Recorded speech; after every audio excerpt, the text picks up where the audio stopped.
மாணவர்கள் எவரும் போதைக்கு அடிமையாகாதீர்கள்.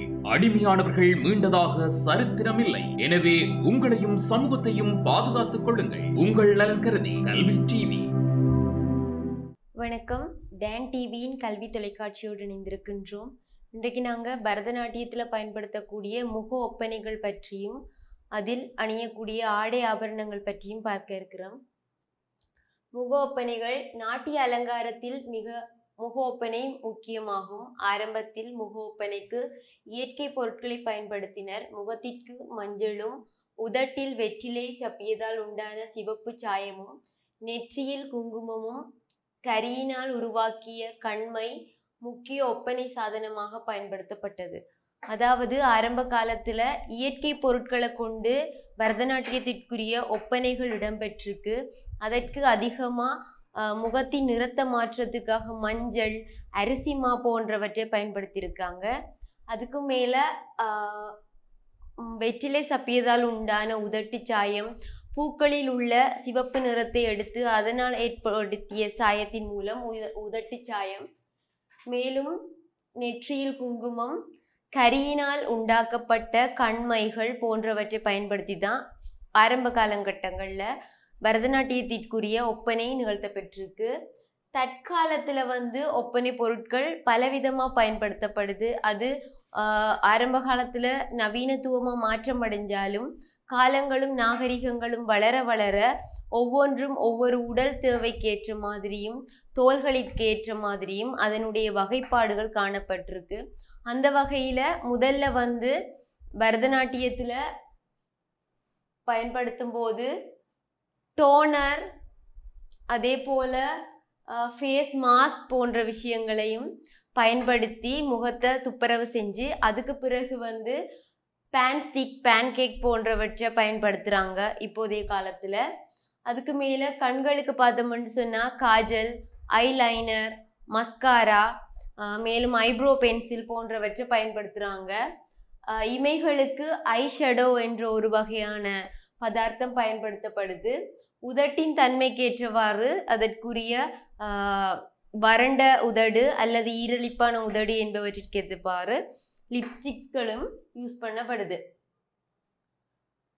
மேலும் ஒவ்வொருத்தங்களோட தோல் நிறத்துக்கு ஏற்ற மாதிரி அந்த பேன் கேக்குகளின் எண்ணிக்கை நம்பர்களின் அடிப்படை இலக்கங்களின் அடிப்படையில் பயன்படுத்தப்படுது.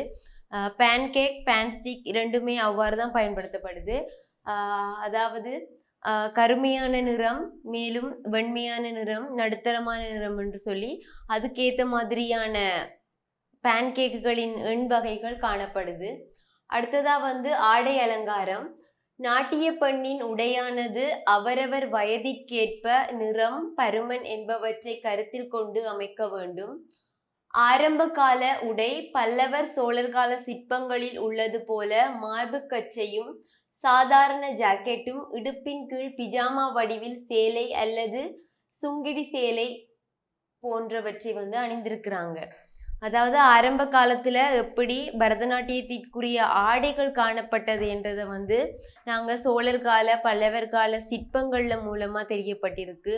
அந்த காலங்கள்ல அவ்வளவா உடல் மறைவான ஆடைகள் காணப்படவில்லை. அவங்க அதுக்கு மார்பு கச்சை, சாதாரணமான சேலை போன்றவற்றை பயன்படுத்தி இருக்கிறாங்க. பின்னர் ஜெயலட்சுமி, பால சரஸ்வதி ஆகிய நாட்டிய மேதைகளின் காலத்தில் முழு சேலையை அணிந்தார்கள். இதன் போது பிஜாமாவை உபயோகித்து முழங்கால் உயரத்தில் சேலையை அணிந்து முந்தானியை முன்புறமாக பல வடிவங்களில் விரித்தி கட்டினார்கள். பால சரஸ்வதி, ஜெயலட்சுமி போன்றவர்களின் காலத்துல நாங்க இப்ப அணியிற 8 முழம் அதற்கு மேற்பட்ட 16 முழம் சேலைகளை முழுமையாக அணிந்தாங்க. முழங்காலுக்கு கொஞ்சம் கிழவா இறக்கி கட்டி அதற்குள்ள பிஜாமா போட்டு சாதாரண சேலைக்குரிய ஜாக்கெட் போட்டு முந்தானை விசிறிய பல வடிவங்கள்ல அவங்களுக்கு விருப்பமான முறையில விரித்து ஆடைகளை பயன்படுத்தி இருக்கிறாங்க. அடுத்ததா ருக்மணி தேவி தன்னுடைய மாணவர்களின் கச்சேரிகளில் அழகுற தைக்கப்பட்ட விசிறி மடிப்பு ஆடைகளை பயன்படுத்தினார். முன்னர் ஒரு அடுக்கு விசிறி மடிப்பு பயன்படுத்தப்பட்டது, பின்னர் 2-3 அடுக்கு விசிறி மடிப்பு ஆடைகள் பயன்படுத்தப்பட்டு வருகின்றன. ஸ்ரீமதி ருக்மணி தேவி அவர்கள் பரதநாட்டிய கச்சேரி அமைப்பு முறையில ஒரு பாரிய மாற்றத்தை ஏற்படுத்திய ஒருத்தங்களா காணப்படுறாங்க. அவங்க உருப்படிகளின் வகைகளையும் சரி, கச்சேரிகளுக்கு பயன்படுத்திய இசைக்கருவிகளின் வகைகளையும் சரி பல மாற்றங்களை ஏற்படுத்தினாங்க. அது போலவே ஆடை ஆபரணங்களிலும் தன்னால் இயன்றளவான மாற்றங்களை கொண்டு வந்தவங்களா காணப்படுறாங்க. அவங்களோட காலத்துல விசிறி மடிப்புகள் அதிகமாக கொண்ட ஆடைகள் அணியப்பட்டிருக்கு. உருப்படிகளுக்கு ஏற்ப ஆடை தெரியும் போது வெள்ளை புடவை உத்தமமானது, சிவப்பு மத்தியமமானதாகவும், பஞ்சவர்ணம் அதர்மம் என்றும் மகாபாரத சூடாமணி கூறுகின்றது. பரதநாட்டிய இலக்கணங்கள் வகுக்கப்பட்ட பாரிய நூல்கள்ல அதற்குரிய இலக்கணங்களும் காணப்பட்டிருக்கு. அதாவது அதன் ஆடைகள் அணிகலன்கள் எவ்வாறு அமைக்கப்பட வேண்டும் என்று தொடர்பான விடயங்களும் கூறப்பட்டிருக்கு. அந்த வகையில மகாபாரத சூடாமணி நல்ல நடனத்திற்கு வெள்ளை நிற புடவைகளும், உத்தமமானதுக்கு சிவப்பு நிறமும், அதமமானதுக்கு பஞ்சவர்ண நிறங்களும் காணப்படுறதா சொல்லுது. ஆடல் நிகழ்வின் போது அமைதி தரக்கூடிய விதத்தில் ஆடைகள் அணிவது சிறந்தது. தோடையமங்கலம், அலாரிப்பு, ஜதீஸ்வரம் போன்ற உருப்படிகளில் வெள்ளை அல்லது மஞ்சள் நிற ஆடை அணியலாம். தோடையமங்கலம், அலாரிப்பு, ஜதீஸ்வரம் எல்லாம் ஒரு சுத்த நிறுத்த உருப்படிகளா காணப்படுது. அவைகளுக்கு வெள்ளை மஞ்சள் கலந்த நிற ஆடைகள் அணிகிறது உத்தமமா இருக்குன்னு சொல்றாங்க. அதாவது அவைகள் பாவத்தை வெளிப்படுத்தாத சுத்த நிறுத்தமாக காணப்படுவதால், வர்ணத்தில் ஸ்ருங்கார ரசம் முக்கியம் பெறுவதால் நீலம் அல்லது அரக்குடன் இணைந்த பச்சை நிற ஆடை பொருத்தமானது. வர்ணத்துல ரசங்களும் பாவங்களும் நிறுத்தத்துக்கு ஏற்ற வகையில் அமையப்பட்டிருக்கும். அதனால் இரண்டையும் பிரதிபலிக்கக்கூடிய வகையிலான ஆடை நிறங்களை தெரிவு செய்ய வேணும். பதம், கீர்த்தனையில் தெய்வங்களை பொறுத்து ஆடைகளை தீர்மானிக்கலாம். தெரிவு செய்யும் ஆடையானது கச்சேரியின் ஒவ்வொரு படிநிலைகளை வெளிப்படுத்துவதாக அமைய வேண்டும். பதம், கீர்த்தனை என்பது ஒரு அமைதியான உருப்படியா காணப்படுது. அந்த வகையில பதம், கீர்த்தனம் போன்ற உருப்படிகளை தெரிவு செய்யும் போது அந்த உருப்படிகள்ல வரப்படுகின்ற தெய்வங்களுக்கு ஏற்ப நிறங்களை தெரிவு செய்ய வேண்டும். ஆடையின் அமைப்பிலும் கவனம் செலுத்த வேண்டும். நிறுத்த பகுதிகளுக்கு பிஜாமா வடிவில் அமைந்த ஆடை பொருத்தமானது. பல்வேறு உடல் நிலைகளை விளக்க முடியும். அதாவது ஸ்கர்ட் வடிவிலான கொஸ்டியூம்களும் இருக்குது, பிஜாமா வடிவிலான கொஸ்டியூம்களும் இருக்குது. அந்த வகையில நாங்க நிறுத்த பகுதிக்கு பிஜாமா வடிவிலான கொஸ்டியூம்களும், பதம் போன்ற உருப்படிகளுக்கு ஸ்கர்ட் வடிவிலான கொஸ்டியூம்களும் தெரிவு செய்யலாம். ஆடை தெரிவின் போது நுட்பமான விடயங்கள் சில கருத்தில் கொள்ள வேண்டும். நர்த்தகியின் உயரம், நிறம், பருமனுக்கு ஏற்ற ஆடை வெள்ளை நிறத்தினருக்கு கடும் வர்ணமும், கருப்பு நிறத்தினருக்கு மெல்லிய வர்ண தெரிவும் சிறந்தது. உயரமானவர்களாயின் குறுக்கு கோடு போட்ட ஆடை, குள்ளமானவர்களாயின் மேலிருந்து கீழாக கோடு போட்ட ஆடைகளையும், ஒற்றை அடுக்கு கொண்ட பிஜாமா வடிவ ஆடைகளையும் பயன்படுத்துதல் சிறந்தது. அதாவது நாங்க ஒரு நாட்டிய நிகழ்வின் போது பரதநாட்டிய ஆடையை தெரிவு செய்யும் சந்தர்ப்பத்துல அந்த நர்த்தகியினுடைய உயரம், நிறம், உடல் பருமன் போன்றவற்றை கருத்தில் கொண்டுதான் நாங்க ஆடைகளை தெரிவு செய்ய வேண்டிய ஒரு சூழ்நிலை காணப்படுது. ஏன்னு சொன்னா அரங்கு என்று சொல்றது வெறுமனே ஆடலுக்கானது மட்டும் இல்லை, ஆள் பாதி ஆடை பாதி என்று நாங்க சொல்லுவோம். அந்த வகையில ஒவ்வொரு நர்த்தகியினுடைய உடல், நிறம், பருமனுக்கு ஏற்ற வகையில தான் ஆடைகள் தெரிவு செய்யப்பட வேண்டும்.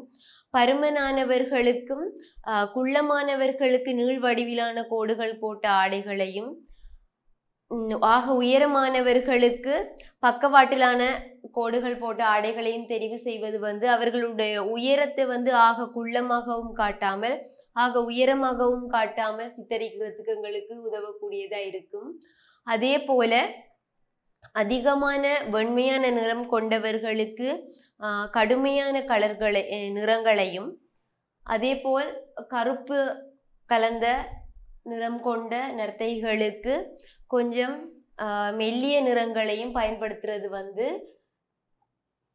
அரங்க வடிவத்திற்கு அழகாக காட்சியளிப்பதாக அமைந்திருக்கும். ஆடல் மகளிரின் ஆடையில் நிறத்தினை எதிர் வர்ணத்தினை அரங்கின் பின் திரையில் பயன்படுத்த வேண்டும். ஆடல் பெண்ணின் ஆடையின் நிறம் அரங்கத்தின் பின் திரை வர்ணத்துடன் கலந்து விடக்கூடாது. கண்ணை பறிக்கும் ஜரிகை கொண்ட ஆடைகளை தவிர்த்தல் நல்லது.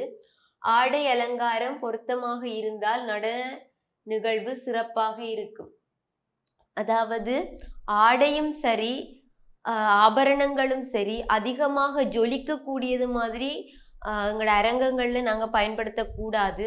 காரணம் என்னென்று சொன்னால் பார்க்கின்ற பார்வையாளர்களுக்கு எங்களுடைய ஆற்றுகையின் வெளிப்பாடு அதிகமாக தென்படாமல் எங்களுடைய அதிகமாக ஜரிகைகளினுடைய அதிக பட்டு வேலைப்பாடுகள் நடந்த ஆடைகளோ அல்லது அதிக தங்க நிறத்திலான அல்லது வெள்ளி நிறத்திலான புது நகைகளையோ அணியும் போது அவர்களினுடைய பார்வை ஆடையிலும் அணிகலன்களிலும் செல்லக்கூடியதா அமையும். அதனால் ஆடை அணிகலன்கள் அமையப்பெறும் போது அதற்குரிய வகையில் பார்த்து அணிவது எங்களோட அரங்க நிகழ்ச்சிகளின் சிறப்புக்கு உதவி செய்யக்கூடியதாக அமையும். அடுத்ததாக ரச கோட்பாடு.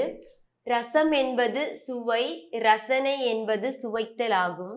நாம் கண்ணால் பார்த்தும் காதால் கேட்டும் மகிழ்ந்தும் பெறுகின்ற இன்ப உணர்வே ரசம் எனப்படும். அதாவது ரசம் என்பது சுவை.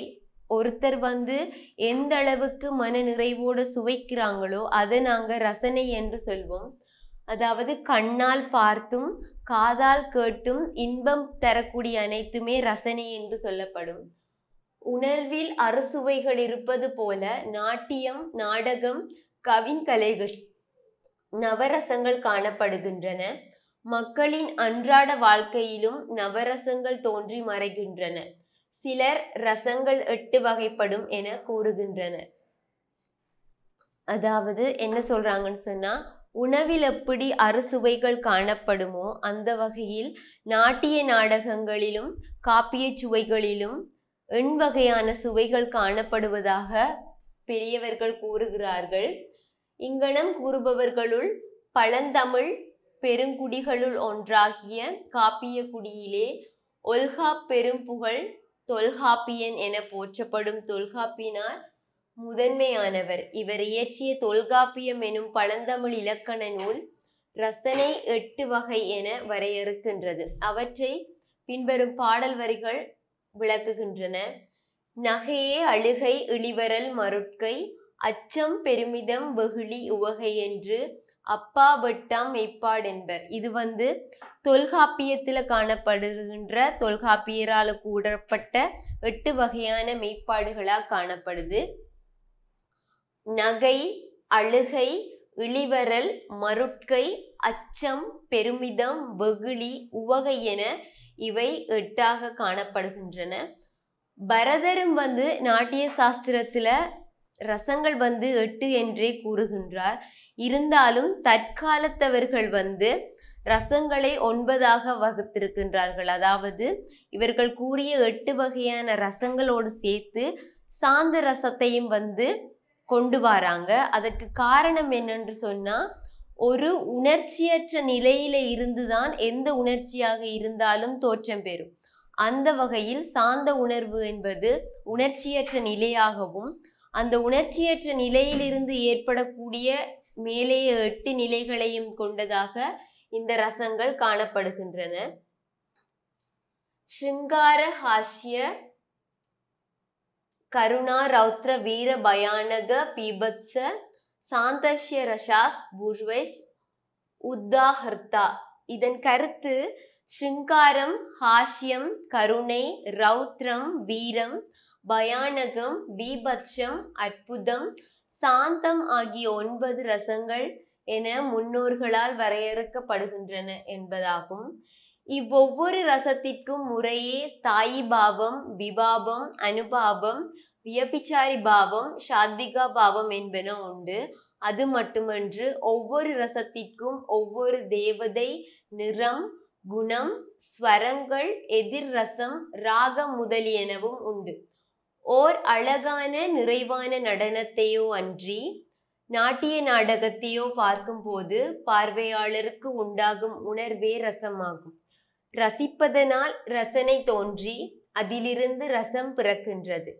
நடிகை அல்லது நடனமாது தன் திறமையினால் கண்களாலும் முகத்தினாலும் மற்றும் ஹஸ்தாபிநயங்களினாலும் பாவத்தை பூரணமாக வெளிப்படுத்தும் போது அங்கே ரசம் பிறக்கின்றது.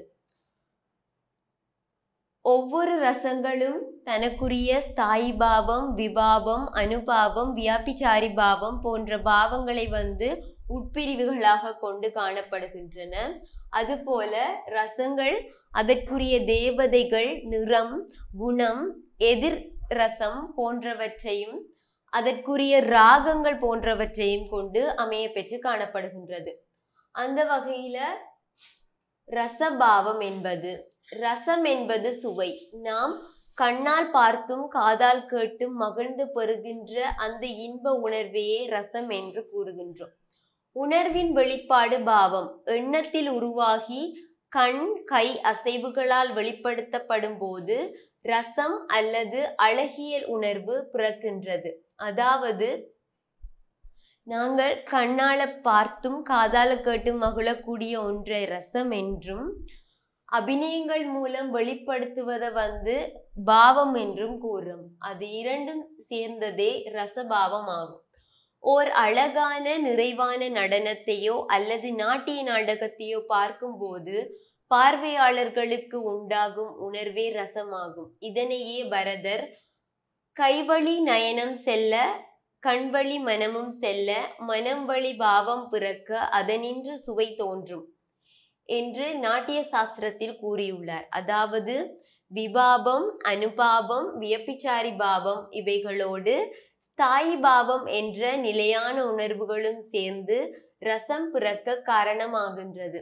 அதாவது ஒரு சந்தர்ப்பத்துல காணப்படுற விபாவம், அனுபாவம், வியபிச்சாரி பாவம் போன்ற பாவங்கள் சேர்ந்து அதன் மூலமா ஒரு ஸ்தாயி பாவம் பிறக்கப்பட்டு ரசனை உண்டாக்கப்படுகின்றது. அந்த வகையில விபாவம் என்பது என்னென்று பார்த்தோம்னு சொன்னா, ஒரு உணர்வு தோன்ற காரணமாய் இருப்பது விபாவம் எனப்படும்.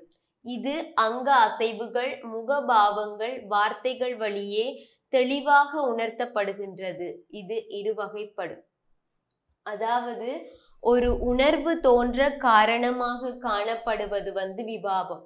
ஒரு உணர்வு தோன்றத்துக்கு காரணம் எதுவோ அதுவே விபாவம்.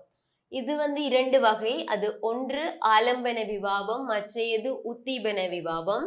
இதில் ஆலம்பன விபாவம் என்பது ரசம் தோன்றுவதற்கான அடிப்படை காரணம் ரசத்தோடு நேரடியான தொடர்புடையது. அதாவது ஆலம்பன விபாவம் என்பது அந்த ரசம் தோன்றதுக்கு எந்த ஒரு சூழ்நிலை அடிப்படை காரணமா அமைந்திருக்குதோ அதுவே ஆலம்பன விபாவம் எனவும், ரச உணர்வை அதிகரிக்க செய்யும் அழகு, வடிவு, இளமை, அலங்காரம், சூழ்நிலைகள் ஆகியவை இயற்கை காரணிகளாகும். அதாவது ஆலம்பன விபாவம் என்றது ரசம் தோன்றதுக்கு காரணமா அமைகிறதும், உத்தீபன விபாவம் என்றது அந்த ரச உணர்வு அதிகரிக்கிறதுக்கான சூழ்நிலையை ஏற்படுத்துறதுமா காணப்படுது. அடுத்ததா அனுபாவம்.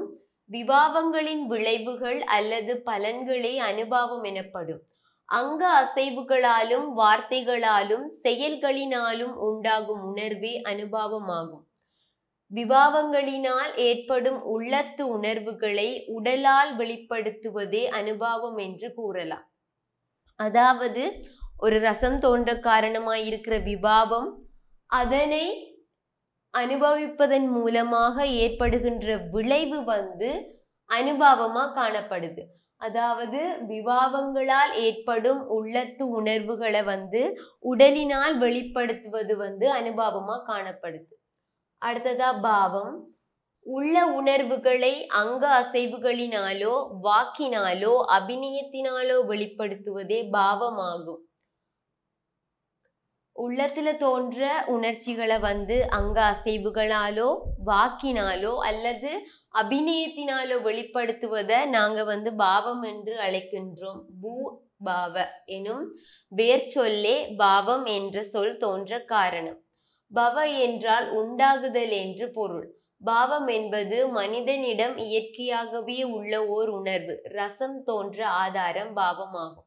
அதாவது பாவம் என்றது மனிதனிடத்தில் இயற்கையா தோன்ற ஒரு உணர்வாகவும் ரசங்கள் உண்டாகிறதுக்கு ஆதாரமா காணப்படுறது இந்த பாவங்களே ஆகும் எனவும் கூறுறாங்க. அபிநயத்திலிருந்து பாவமும் பாவத்திலிருந்து ரசமும் வெளிப்படுகின்றது. அதாவது பரதநாட்டியத்திலேயோ அல்லது ஏனைய நடனங்களிலேயோ அபிநயம் செய்வதனால பாவங்களும் பாவங்கள் செய்வதனால ரசங்களும் உண்டாகப்படுது என்று சொல்றாங்க. பரதரின் பாகுபாட்டின் அடிப்படையில் பாவம் கீழ்கண்டவாறு பிரிக்கப்படுகின்றது. ஸ்தாயி பாவம் நிலைத்த தன்மை, சஞ்சாரி நிலையற்ற தன்மை, சாத்வீக பாவம் உள்ளத்து உணர்ச்சிகளின் வெளிப்பாடு. அதாவது பாவங்கள் 3 வகைப்படுது. ஒன்று ஸ்தாயி பாவம், அடுத்தது சஞ்சாரி பாவம், அடுத்ததாக சாத்விகா பாவம். ஸ்தாயி பாவம் என்றது, ஸ்தாயி என்பது நிலை என்று பொருள். நிலைத்த ஒரு பாவத்தை நிலையான ஆதாரமான பாவத்தை நாங்க ஸ்தாயி பாவம் என்று சொல்றோம். அடுத்தது சஞ்சாரி பாவம். இது ஒரு நிலையற்ற தன்மை. அதாவது அந்த சூழ்நிலைக்கு ஏற்ப ஏற்படக்கூடிய பாவங்கள் தான் இந்த சஞ்சாரி பாவம். அடுத்ததா சாத்விகா பாவம். இவ்வாறு ஸ்தாயி பாவங்களினால உண்டாகப்படுற உணர்வுகளை நாங்க எவ்வாறு வெளிப்படுத்துறோமோ அது சாத்விகா பாவம் என்று சொல்லி அழைக்கப்படுது. ஸ்தாயி பாவம் ரசம் வெளிப்படும் போது அதன் துவக்கம் முதல் இறுதி வரை நிலைத்து நிற்கும் அடிப்படை உணர்வே ஸ்தாயி பாவம். இது அக புற காரணிகளால் மாறுபடாமல் நிலையாக இருக்கும் தன்மை உடையது. அதாவது ஸ்தாயி என்பது நிலையான ஒன்று என்று ஆரம்பத்திலே கூறியிருந்தேன். அந்த வகையில ஒரு ரசம் பிறக்கிறதுக்கு ஆரம்பத்தில இருந்து இறுதி வரை துணை புரிகின்ற ஒரு நிலையான பாவத்தையே நாங்க ஸ்தாயி பாவம் என்று சொல்லி அழைக்கின்றோம். இது அகப்புற காரணிகளால் மாறுபடாமல் நிலையாக இருக்கும். அதாவது அகத்தினால வர்ற உணர்வுகளினாலேயோ வெளியில இருந்து வர உணர்வுகளினாலேயோ இந்த ஸ்தாயி பாவமானது மாற்றமடையாது. ஸ்தாயி பாவங்கள் 8 வகைப்படும். அது ரதி, ஹஷஸ், சோக, குரோத, உற்சாக, பய, ஜீகுப்ஷ, விஸ்மய என்று 8ஆக காணப்படுது. அதாவது ரதி என்றால் காதல், ஹஷ என்றால் சிரிப்பு, சோக என்றால் சோகம், குரோத என்றால் கோபம், உற்சாக என்றால் உற்சாகம், பய என்றால் பயம், ஜீகுப்ஷ என்றால் வெறுப்பு, விஸ்மய என்பது ஆச்சரியம். இவ்வாறாக ஸ்தாயி பாவங்கள் 8 வகையா காணப்படுது. இதன் ஸ்லோகத்தினை பரதர் பின்வருமாறு கூறுகின்றார். அதாவது ரதிஹசாஷ்ய சோகஸ்ய குரோதோச்சாகோ பயம் ததா ஜிகுப்ஷா விஸ்மய மஷ்டோ ஸ்தாயி பாவ பிரகீர்த்திதாக. இவ் எண்வகை ஸ்தாயி பாவங்களிலிருந்தும் எண்வகையான ரசங்கள் உண்டாகின்றன என நாட்டிய சாஸ்திரத்தில் கூறப்படுகின்றது. அவை அதாவது ரசங்கள் உண்டாகிறதுக்கு அடிப்படை ஸ்தாயி பாவங்கள் என்று சொல்லி ஆரம்பத்துல பார்த்தோம். அந்த வகையில இந்த ஸ்தாயி பாவங்கள்ல இருந்து பிறக்கிற ரசங்களாக ரதியில இருந்து ஸ்ருங்கார ரசம் பிறக்கும். அது மாதிரி ஹஷம்ல இருந்து ஹாஷ்ய ரசம் பிறக்கும். அதாவது ஹஷ என்றால் சிரிப்பு, ஹாஷ்யம் என்றாலும் அதிகமான சிரிப்பு. ஹஷ என்ற ஸ்தாயி பாவத்திலிருந்து ஹாஷ்ய ரசம் பிறக்கும். அடுத்தது சோக, அதுல கருணை என்ற ஒரு ரசம் பிறக்கும். சோகம் என்ற ஒரு ஸ்தாயி பாவத்தை வச்சுக்கொண்டு கருணை எனும் ரசம் பிறக்கும். அடுத்ததா குரோதம். குரோதம் என்றது ரௌத்ரம் எனும் ரசத்தை உற்பத்தி செய்யக்கூடிய ஸ்தாயி பாவமா காணப்படுது. அடுத்தது உற்சாகம். உற்சாகம் வீர ரசத்தை உற்பத்தி செய்யும். பயம் பயானக ரசத்தை உற்பத்தி செய்யும். ஜீகுப்ஷா, அதாவது ஜீகுப்ஷம் என்பது பீபட்சம், அருவருப்பு என்ற ஒரு ரசத்தை எங்களுக்கு உற்பத்தி செஞ்சு தரும். அது மாதிரி விஸ்மயம் எங்களுக்கு அற்புத ரசத்தை உற்பத்தி செஞ்சு தரக்கூடியதா இருக்கு. அடுத்ததா வியபிச்சாரி பாவம். வியபிச்சாரம் பாவம் என்றால் ஒன்றை கொண்டு செல்வது என்று பொருள். நிரந்தர தன்மையற்ற இந்த பாவங்கள் ஏதாவது ஒரு காரணத்தினால் தோன்றி ஸ்தாயி பாவங்களை பலப்படுத்திவிட்டு மறைந்து விடுகின்றன. இவை ரசம் தோன்ற உறவுகின்றது. மூல உணர்ச்சிக்கு பலம் கொடுத்துவிட்டு மறைந்து விடுவதனால் இதனை துணை உணர்ச்சிகள் என அழைக்கப்படுகின்றன. அதாவது வியபிச்சாரி பாவங்கள் இவை ரசம் தோன்றதுக்கு காரணமா அமைந்து இது தோன்றி ஸ்தாயி பாவத்தை பலப்படுத்தி கொண்டு அடுத்ததா மறைந்து விடுவதா காணப்படுது. இது 33 காணப்படுது. நிர்வேதா, கிளானி, சங்கா, அசூயா, மத, ஸ்ரமஹ, ஆலயஸ்ய, தைன்யம், சிந்தா, மோக, ஸ்மிருதி, த்ருதி, व्रीडा, शलपता, हर्ष, आवेग, जडता, हर्व, विषाद, औत्सुक्यम, निद्रा, अपस्मार, शूप्ति, विबोध, अमर्ष, अबहित, उक्रद, मदि, व्याधि, उन्माद, मरणम, த்ராசம், விதர்க்கம் என்பன காணப்படுது. 33 வகைகளா. அந்த வகையில இதன் கருத்துக்கள் எல்லாமே சமஸ்கிருதத்தில் அமைக்கப்பட்டதுன்றதால எங்களுக்கு எங்களுடைய மொழியில அதன் கருத்துக்கள் தெரியறதன் மூலமா நாங்களும் ரசங்களையும் பாவங்களையும் சரியான வகையில வெளிப்படுத்தக்கூடிய மாதிரி அமைந்திருக்கும்.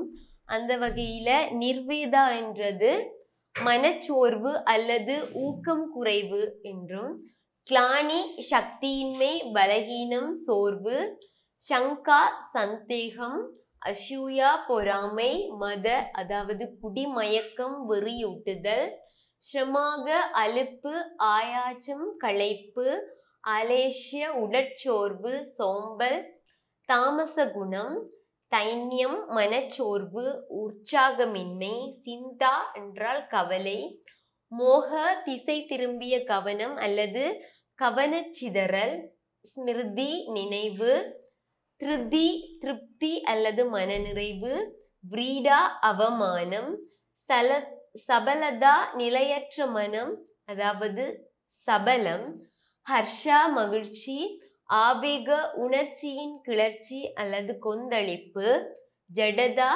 ஸ்தம்பித்தல் அல்லது உணர்வு மழுக்கம், கர்வ அகந்தை கர்வம், விஷாத என்றால் துன்பம், ஔத்சுக்கியம் பொறுமையின்மை அல்லது ஆவல், நித்ராண்டால் நித்ரை அல்லது தூக்கம், அபஸ்மார காக்காய் வலிப்பு அல்லது நரம்பு தளர்ச்சி என்பவற்றை குறிப்பிடுது. ஷூப்தி கனவு காணுதல் அதாவது பகல் கனவை குறிப்பதா இது காணப்படுது. விபோத விழித்து கொள்ளுதல், அமர்ஷ அநியாயத்தை காணுவதால் ஏற்படும் கடும் கோபம், அபஹித்த பாஷாங்கு, உக்ரதா கொடூரம் கொடுங்குணம், மதி அறிவுடைமை உறுதிமொழி, வியாதி என்றால் நோய், உன்மாத பைத்தியம் அல்லது பித்து பிடித்தல், மரணம் சாவு அல்லது உயிரற்ற நிலை, திராஷம் திடீர் பயம் அல்லது பதட்டம் கொள்ளுதல், விதர்க்கம் கருத்தரங்கு அல்லது வாத பிரதிவாதம் செய்தல் போன்ற கருத்துக்கள்ல இந்த வியபிச்சாரி பாவங்கள் காணப்படுது. ரசம் இல்லாமல் நாடகம் இல்லை. அபிநயமும் ஸ்தாயி பாவமும் ரசத்தோடு இணைந்து ஆன்மீக அனுபவத்தையும் சந்தோஷத்தையும் ஏற்படுத்துகின்றது. பாவம் இல்லாமல் ரசம் இல்லை, ரசம் இல்லாமல் பாவம் இல்லை. பரதரின் கருத்துப்படி ரசம் 8 வகை. அவை ஸ்ருங்காரம், ஹாஷ்யம், கருணா, ரௌத்ர, வீர, பயானக, பீபத்ஷ, அற்புத என்ற 8 வகையான ரசங்களை பரதர் குறிப்பிடுகின்றாரு. தற்காலத்துல நாங்க இந்த ரசங்களை சாந்த ரசத்தையும் சேர்த்து 9 ரசங்களா குறிப்பிடுகின்றோம். ஏனைய விடயங்களை அடுத்த வகுப்புல பார்க்கலாம். நன்றி. கல்வி டிவியில் புத்தம்புது நிகழ்ச்சிகளை உடனுக்குடன் பார்த்து மகிழ எமது Facebook மற்றும் YouTube பக்கத்தை லைக் செய்யுங்கள்.